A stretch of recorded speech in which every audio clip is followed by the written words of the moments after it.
Thank you, Dr. Hannaford. We're quite fortunate this morning to have with us a man very capable of shedding some light on Latin America, an area which in the minds of most Americans is unknown as the furthest isles of Asia or the darkest of dark Africa. Dr. James R. Scobie is a native of Chile, a graduate of Princeton and Harvard University, a man who has spent considerable time in South America, particularly Argentina. Presently teaching at Indiana University, he has held positions at the University of Maryland, Columbia University, and the University of California at Berkeley. He has been the recipient of a Woodrow Grant, a Doherty Fellowship, a Social Science Research Council Faculty Fellowship, an Organization of American States grant, and a Center for Latin American Studies at Berkeley. In 1962, Dr. Scobie was the first visiting scholar at the Institute of Latin American Studies at Columbia University. He has published numerous articles and monographs, including his most recent work, Argentina, a City and a Nation. It is with great pleasure that I present to you Dr. James R. Scobie.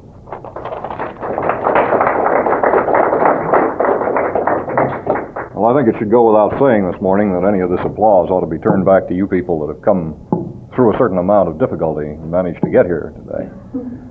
When Dr. Binder mentioned dark Africa, I hope that in our discussions, our questions, and talk this morning, we'll be able to shed a little bit more light than anecdote that I remember cast about the original dark continent. Some of you may have heard it, but I think it bears repeating because we hear so much about social revolution in Latin America today, and everything is hinged on this tremendous change and process of growth and development in Latin America. In 1939, a rural sociologist went to Tunisia to do a little bit of research, work, write his monograph, write his dissertation. And he spent quite a lot of time in the rural communities, peasant villages of Tunisia. And he came back and presented his thesis, wrote this very detailed study of Tunisian rural society, in which one of the factors that he noted was the position of the woman, that she was pretty far down the scale, and that the man was the predominant element in Tunisian society.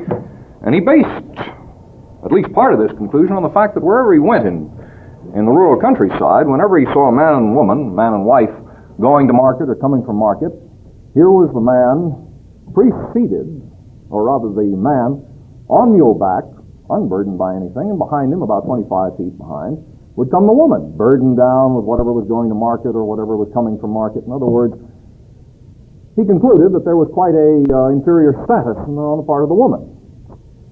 Well, he was back in North Africa in a differing capacity a few years later, 1944, and he was struck with a tremendous social revolution that had overtaken the rural communities in North Africa.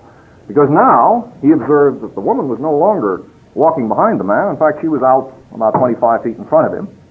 And the man wasn't riding the mule, but the mule was being led by the man and was burdened, of course, with all the goods that were going to market. And of course, this is social revolution. I mean, the category of the woman had risen tremendously.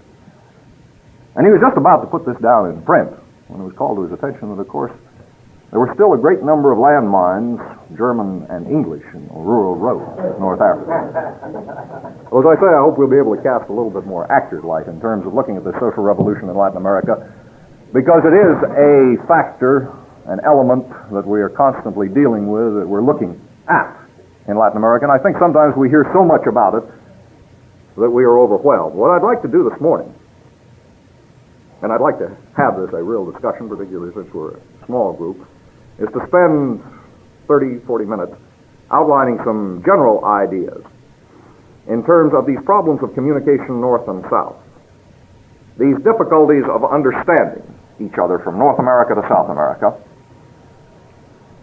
and then discuss, I don't mean just questions and answers, but really discuss with some of your contributions the means, the methods of better overcoming these difficulties, these barriers, these problems in understanding. And I think at the outset, any such discussion of our relations with Latin America hinges on a real understanding that there exists a problem, that there are basic cultural differences between North and South America. I think any of you that are married, the psychologists tell us that some of the biggest problems in terms of marriage relations come from the small things. And granted, our difference between North and South America is often on the small level, but it's the small difference that often makes so much difficulty. I mean, does your wife squeeze her toothpaste from the middle of the tube and you like to roll it up from the bottom very neatly? Or do you like a nice rare roast beef and she likes it well done? I mean, these are the things that can sort of grate.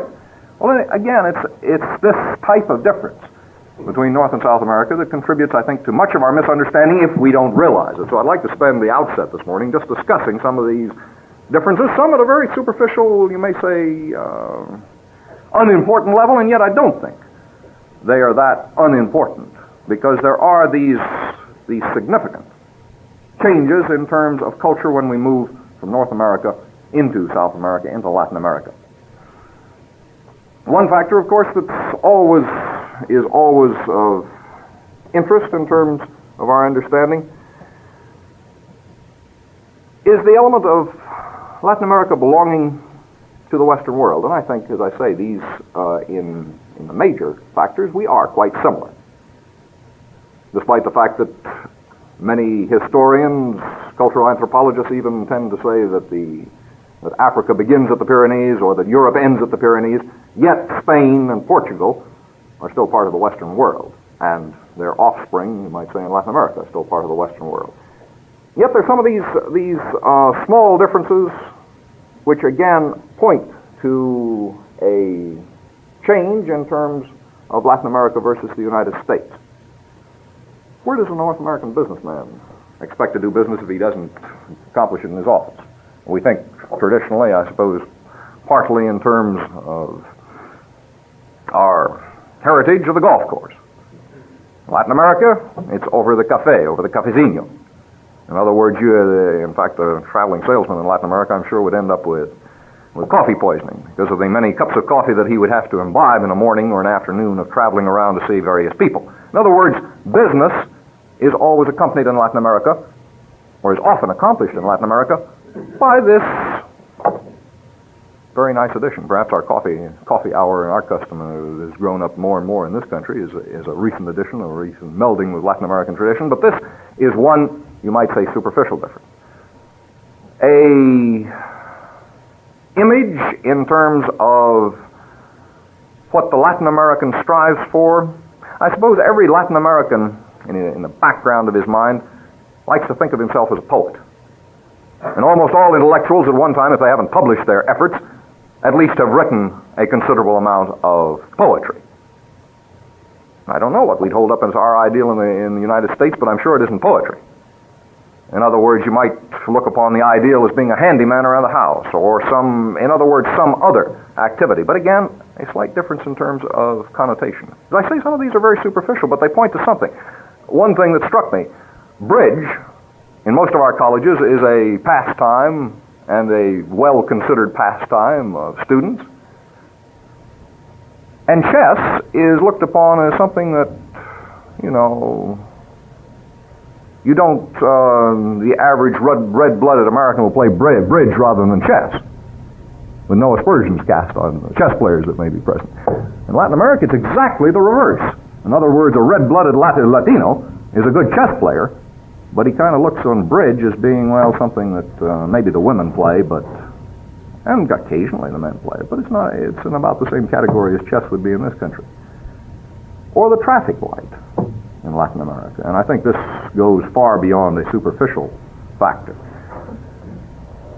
I know best Buenos Aires, which is a metropolis now of 6, 7, 7.5, depending upon whose figures you take, 7.5 million.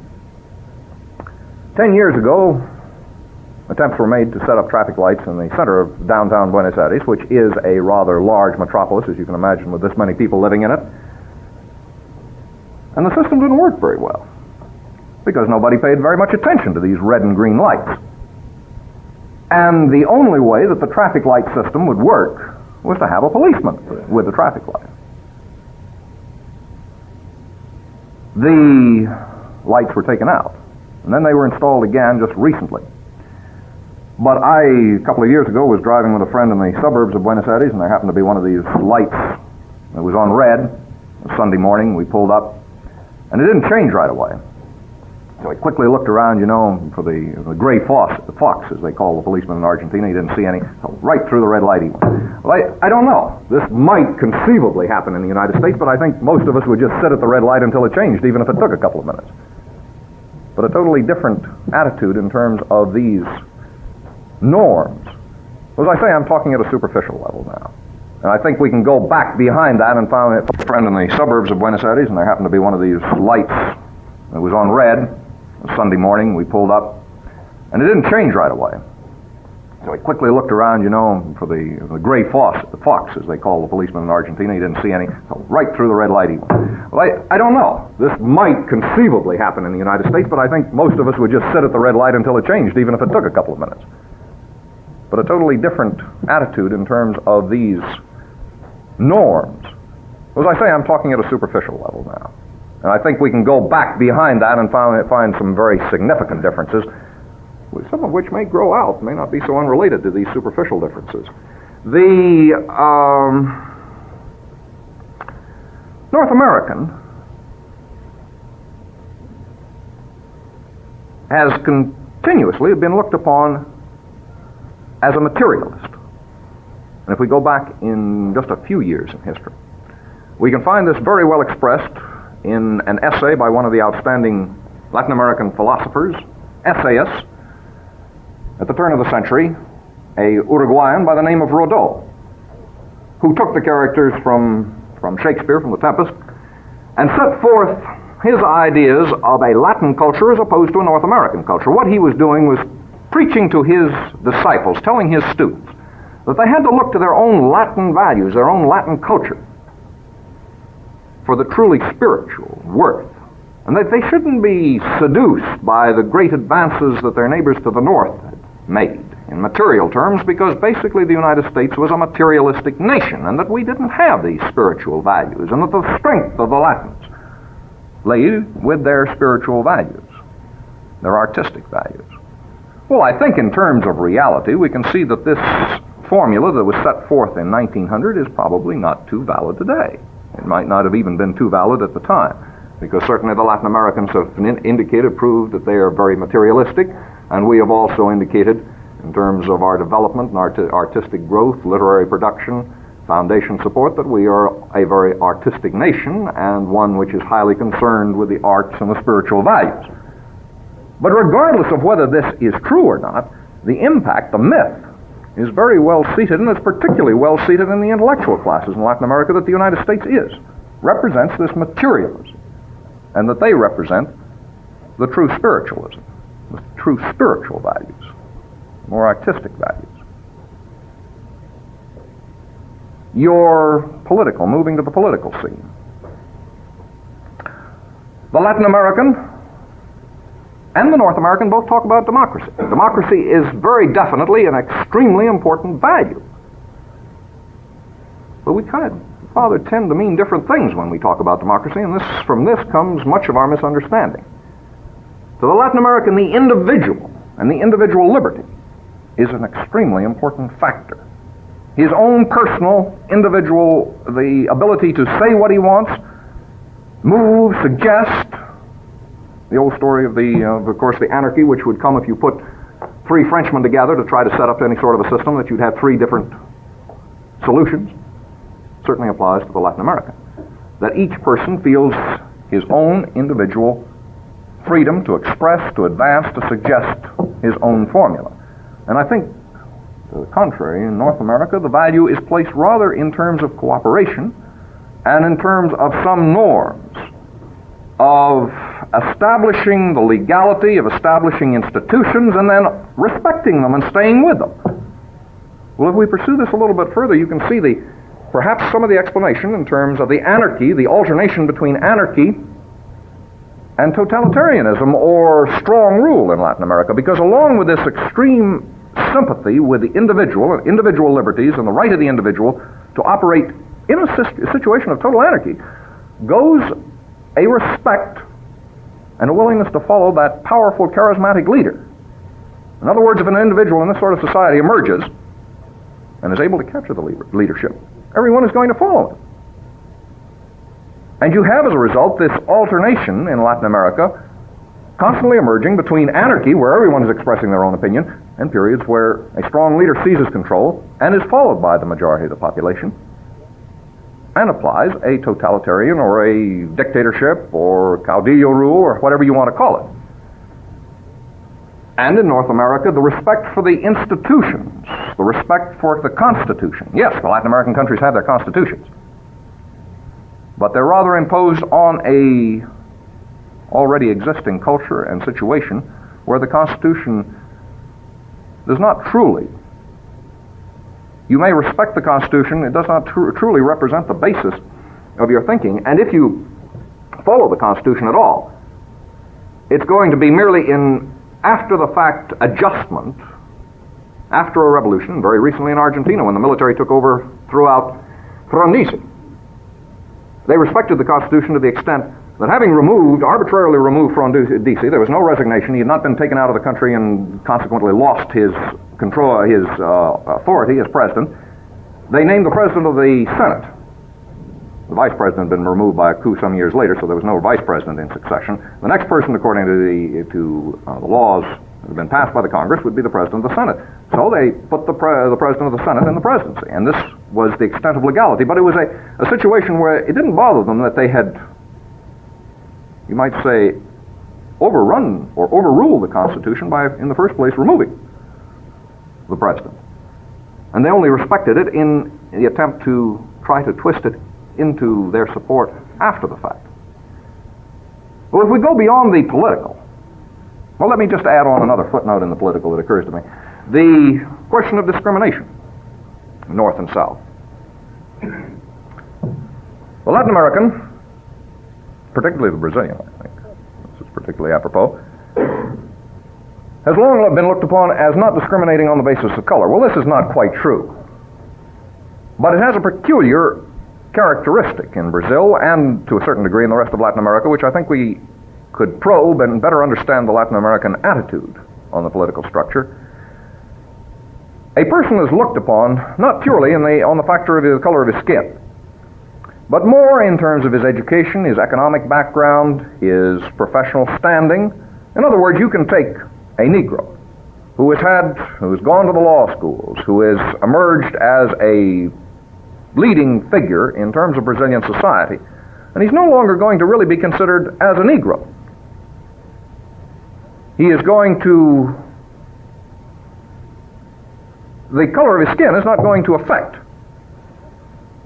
his social standing. And somewhat the same, although on a lower level, of course, occurs in Spanish America. The fact that you can take an Indian off the altiplano of Peru or of Bolivia, and if this Indian moves down into Lima or moves into an urban area, he gives up all his pertinences of an Indian life. He no longer is identifiable. He speaks Spanish now rather than Quechua or Aymara. He eats European or Peruvian national dishes instead of his Indian dishes. He dresses as a European. He then is no longer really an Indian. Color of his skin hasn't changed, but he has changed. And in the United States, well, I won't spell out the differences, but I think there are significant differences, at least in certain parts of the United States, in terms of how we look upon this factor of discrimination. The Latin American tending to discriminate in terms of what you might call class, and we still holding, to a certain degree, to the distinction of race. As I say, moving from the political into the international, again, I think we have an area of not necessarily misunderstanding, but a difference in the way we focus problems. I suppose, in terms of our international policy, the overriding consideration today is control, containment of communism, and more particularly, the containment of Russian or Chinese imperialism. And this, I think, colors our whole international approach. The Latin American, for one thing, is somewhat removed from this. He is almost looking in on this contest between Russia and the United States, or this possible future contest between the United States and China. Lord knows in this situation where Russia will fit in. In other words, the Latin American doesn't immediately see this problem. Or if he sees it, it is not as close a problem as it is to us. It's not the overriding problem. And the Latin American, looking on this situation, is much more concerned with his own immediate problems. His problems being economic development, or just the development of his own area, of his own country, and not only the economic development, but also concerned with his own nationalism, his own national unit, his own nation. A situation, of course, which is complicated further still by the fact that there is, certainly among the intellectual classes, and I think it goes beyond that in Latin America, a built-in sympathy for Marxism. Marxism, an economic explanation of their development in the colonial period in the 19th and 20th century, presents a very attractive and a very rational explanation of how these countries grew. Marxist interpretations of history in Latin America are quite convincing, present quite a advantageous picture in terms of explaining their development. And beyond that, there is a general sympathy among the intellectual classes, and as I say, it goes beyond the intellectual classes to embrace what we'll subsequently be trying to define, that middle class group, the middle classes in Latin America, a sympathy with socialism, with state control.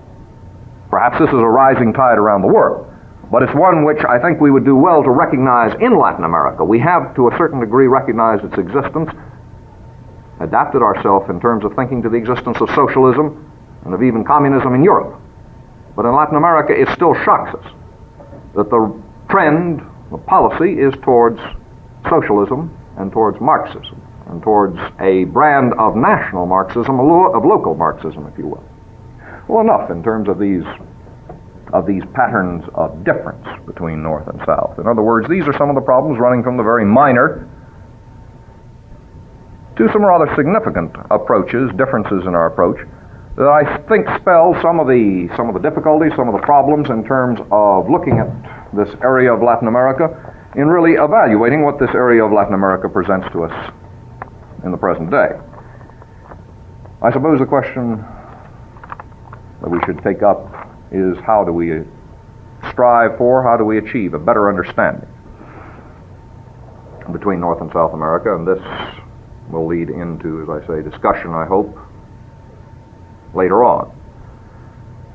It's fairly obvious that we can't in Latin America communicate with all the groups, that we can't reach the elite, the lower classes, the middle classes, in other words, reach through to every conceivable area of opinion in Latin America. And I think it's not so simple to define, after you've said the answer, what to do. It's pretty evident that the middle class in Latin America is the potentially important one, and in many countries is the important one now. But the middle class in Latin America is not by any means something that we can grab a hold of, that we can isolate, that we can indicate what it exactly is. John Johnson, professor at Stanford, has tried to dodge the issue, you might say, by calling this middle groups in a major work which he's written on the middle classes in Latin America. But he still has begged the question of defining what the middle groups or what the middle classes are. They lie, you can situate them, they lie somewhere between the elite, the upper class, this small crust that, of course, ruled Latin America in the colonial period, ruled it in the 19th century, ruled it in much of the 20th century, and the mass of population. And in terms of the late 19th century economic development, and since the late 19th century, the increasing economic development of many of these Latin American countries, particularly Mexico, Brazil, Argentina, Chile, Colombia, Venezuela, in other words, the major countries of Latin America, this middle group has been constantly expanding. It's been an increasing group. It may aspire to the upper classes, but not quite be able to bridge the gap in terms of its economic position. It's still too poor. It may look to the upper class often in terms of what it would like to have, what it would like to aim for. And you can't say that there is a middle class mentality or a middle class symbol, as you can in the United States, in most of Latin America. And yet gradually this middle class is beginning to develop some sort of political action, some sort of... And it is from the middle class that we see, if we cast our eyes back over the last several years, several decades, it is from the middle class that we see every revolution that's come about in recent years in Latin America emerging. The leadership is always middle class, usually middle class intellectuals. The leadership is not coming from the peasantry. It's not coming from the urban slums. It's coming from these people who had the education, the background, the aspiration. There are new groups in the Latin American political scene, which again you can say are basically middle class. Although, having said that again, the definition becomes somewhat difficult. New industrial classes. Naturally, there are the elite group in the new industrial classes that have emerged with the development of industrialization in some of the larger Latin American countries, but along with this has come a sizable sector of the middle class. The government, the tremendous expansion of government bureaucracy, particularly in the 20th century, has contributed another major segment to the middle class. The professional classes, of course, these were always the teachers, the doctors, the lawyers. Some of them have always managed to get into the upper class, into the elites. But there have also been a substantial contribution from these groups to the middle class, to this middle class area.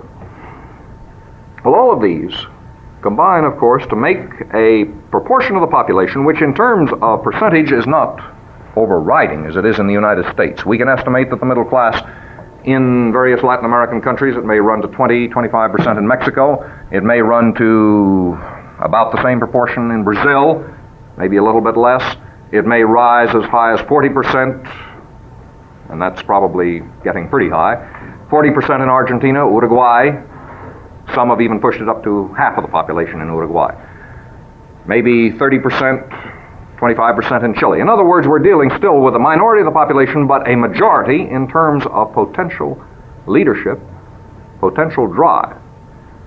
And yet, in looking at the position of the United States relative to these middle classes, I think we would have to admit that the middle class is the one group in Latin America that we do the least to reach, that we have the least contact with.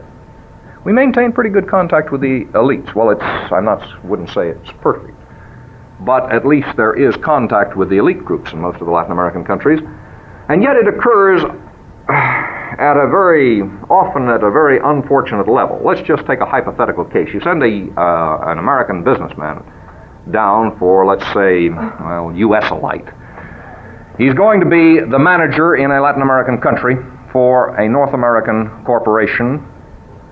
He's been selected in this country because he's demonstrated outstanding capabilities within a North American business environment. He's probably going to be sent down to South America for a 2, 3, or 4-year period. He's a middle-class man.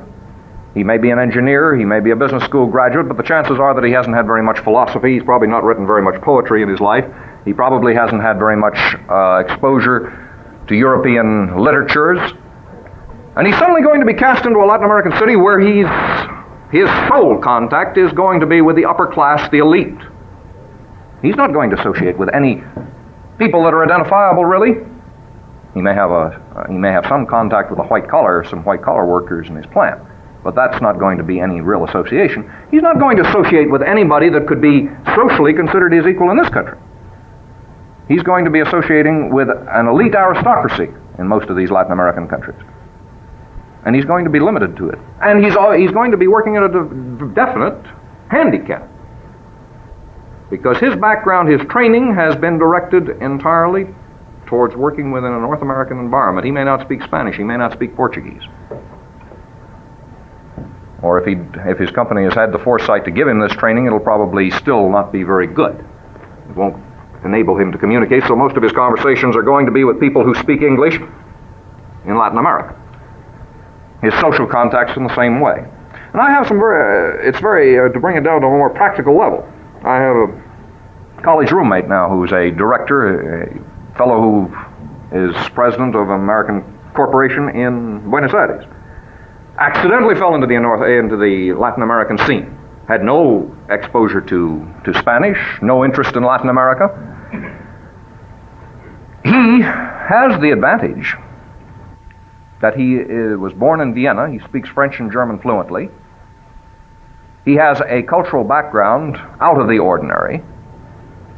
And yet he, even though he may be able to operate very effectively within this upper class elite group in Buenos Aires, he's complained to me bitterly that how do I get into touch with the middle classes? And it's the facts of life are that he almost cannot. He can't invite a middle-class Argentine who is living in a tiny city apartment up to his tremendous palatial flat, which he has on one of the top buildings in Buenos Aires. And there's no possibility for the Argentine to reciprocate and have him into his home. There's no possibility for an exchange here. In other words, the operations of the United States, in the United States government, in United States business, tend to completely bypass this middle class. We're at a situation where there is no possibility, as things look at the present, for any sort of a contact. Particularly serious, of course, is at the university level, because in the university and the professions probably are the most articulate and maybe the most intelligent in terms of the Latin American leadership, and these are the individuals who have very limited contact, or have virtually no contact, with this sort of American government representative or this sort of American business representative. And by implication, they are also the most nationalistic, they are also the most, shall we say, tend in their thinking towards Marxism or towards socialism, and implicitly they tend to be the most hostile towards the United States and are very effective in terms of presenting this sort of a view to the students, who, let's not forget, in Latin America represent an extremely vocal, volatile, and powerful pressure group, far more so than our students in this country, and a far more active group. You might say, just again on a footnote, that the Latin American university student looks upon his university training, this may be changing in some of the Latin American countries, some of the Latin American universities, but it's going to take a long time, looks upon the professional training that he may get in medicine, or he may get in law, or he may get in engineering as a secondary, often a secondary occupation, and his primary occupation in going through school is participating in the intellectual ferment, the political activity, the life of the university, and that he is not as immediately concerned, or the classes, the actual work, professional preparation, is somewhat of a secondary factor.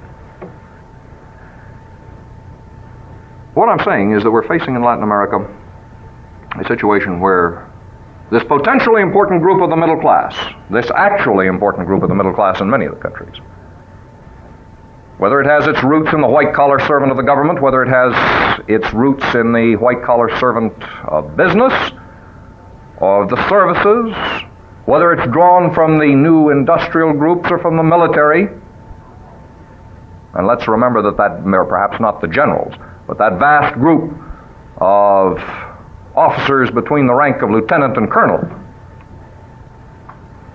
in the Latin American armies are basically middle class, and the generals at least came from middle class origins and have a middle class mentality. That this group is not by and large being reached by the United States, is not being reached by American propaganda, American individuals in the field. It's being bypassed. And the tragedy of this is that if we take a further look at this middle class, these middle class elements, they potentially could be the closest in terms of sympathy and of understanding and of cooperation of possibly any of the groups in Latin America. Certainly more than the elite groups, and certainly probably more than the lower classes, the masses in Latin America. Because they're highly interested in material advancement, these middle groups, these middle classes. They're highly interested in the economic development of their countries, of their nations. They're probably closer to what you'd have to say, quote, democratic, because I don't mean to imply the full paraphernalia of political, of democracy as it works in this country, but general democratic values and of order and stability than almost any other group. And by the very fact that they are middle and hopefully rising, they are also, in the long run, interested in stability in their countries. They may be the leaders of revolution because they seek to transform their society. But in the long run, they are also going to be the leaders in terms of reinstituting some sort of stability within any sort of revolutionary structure. Well, against this background, what are some of the possible rays of hope? What are the possible avenues for the United States?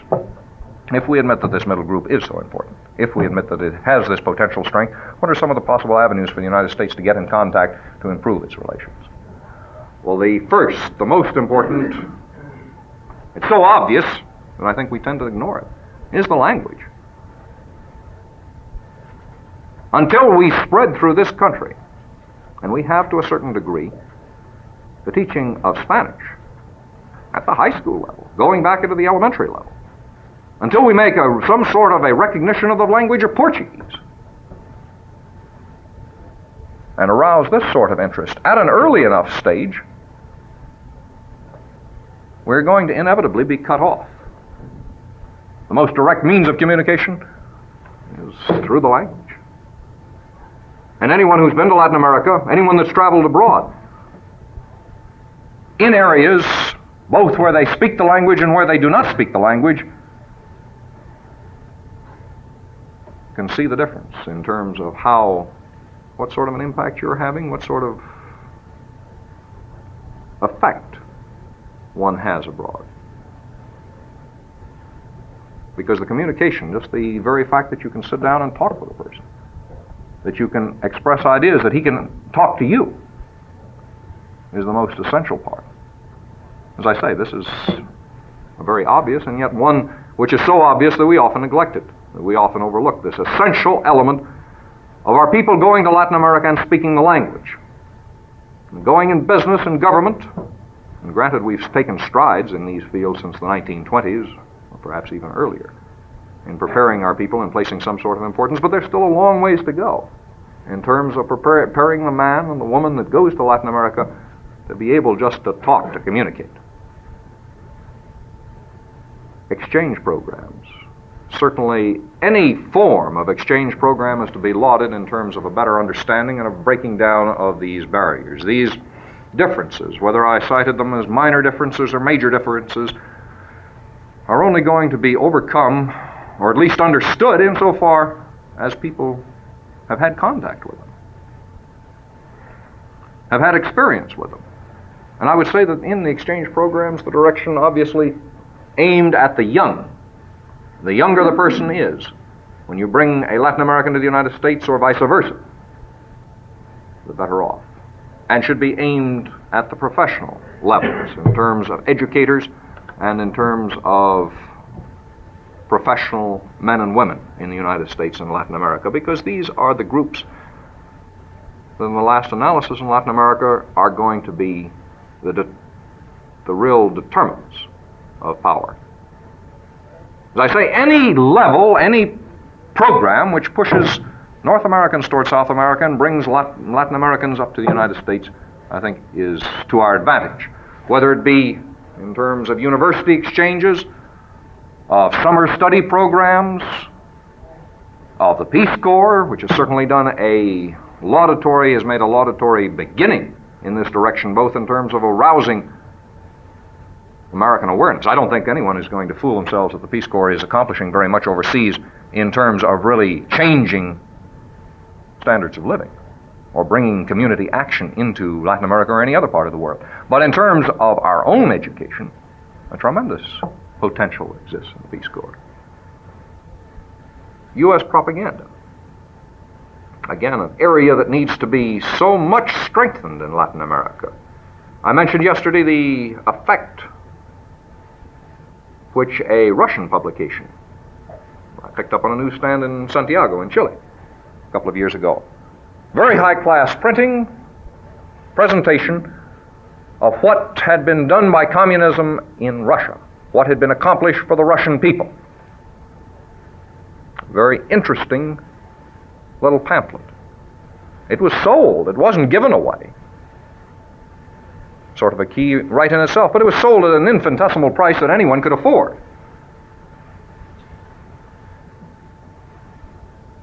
and very effectively presented propaganda.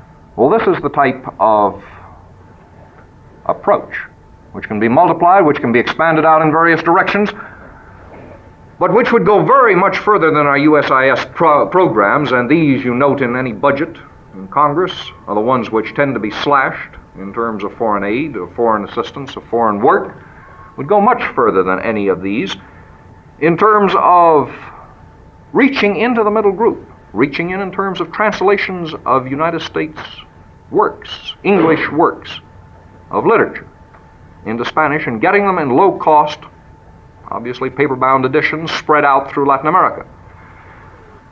Artists, musical performances.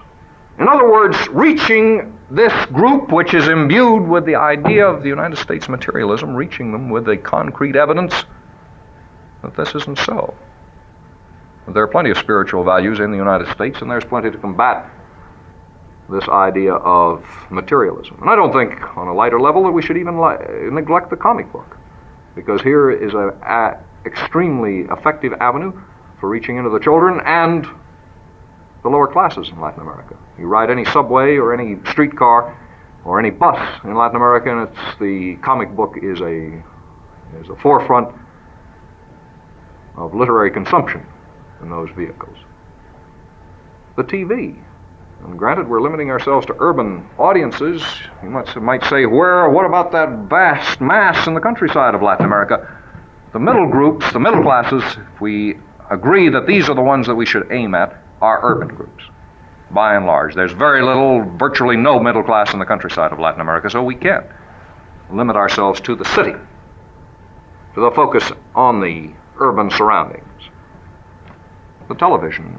I just recently met a director of the Argentine State Television channel who was up in the United States trying to set up some sort of an exchange program with some of our own educational stations to bring something into Argentina which would counteract this vast flow of cowboy movies, which is popular palate, yes, but which, again, could be counteracted.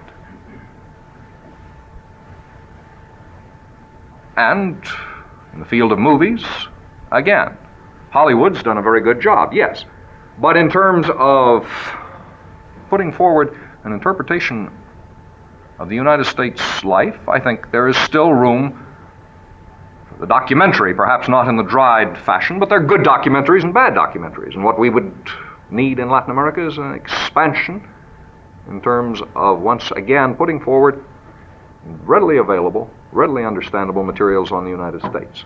And then, of course, one of the other avenues which probably opens up, which depends really on the individuals, is the conscious effort of North Americans whenever they are in Latin America, whether they're with government, with business, or just as tourists, to actually reach out beyond. And it's a difficult task. It's not one that you're going to, in many countries, receive much encouragement on. There are more friendly countries. I suppose Brazil, at least in my experience, would head the list. There are more friendly countries than others. Argentines generally are an extremely aloof, hostile, almost hostile, although you can get under that shell with enough patience. Latins are not apt to take you into their family bosom with any sort of ease. Even if you get to know a Latin American fairly well, it's going to be quite a transition before he will invite you into his home, generally speaking. But the conscious effort on the part of North Americans, one just in the area of learning to speak the language. And I found that Latin Americans are remarkably understanding in terms of accents, and probably more so than any people in the world. The gap between Frenchmen and Latin Americans is astounding in terms of the sympathies that they will, and the atrocities that they will put up with in their language. But the sincere effort on the part of North Americans to speak, to communicate, to talk, well, this, of course, is an individual matter, but again, one which conscientiously has to be worked at if we're going to reach any sort of communication breakdown in terms of these barriers to communication north and south. As I say, these are some of the avenues that possibly lead to better understanding. I'm sure in terms of our discussion, thoughts we can bring out some more, and I think on that note I'll I'll end any sort of formal presentation, and let's move into sort of a general discussion or questions, observations.